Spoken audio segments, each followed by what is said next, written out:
Welcome to these physics-worked examples focusing on the superposition of forces and electric fields. Before we begin, here is a checklist of common mistakes to avoid. Remember to square the distance in the denominator, convert units like microcoulombs to coulombs, and ensure your calculator is in degrees mode for trig functions. Let's start with problem 1, the Coulomb force with right-angle geometry. We have 3-point charges arranged in a right triangle.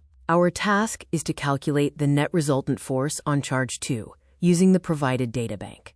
Solution 1 starts with determining the directions. Since all charges are positive, the interactions are repulsive. The force from charge 1 on charge 2 points down and the force from charge 3 on charge 2 points left. Next, we calculate the magnitudes using Coulomb's law, resulting in 0.540 newtons for F21 and 0.720 newtons for F23. Step 3 involves expressing the forces in vector form. The resultant magnitude, F net, is calculated using the Pythagorean Theorem, which yields 0.900 newtons.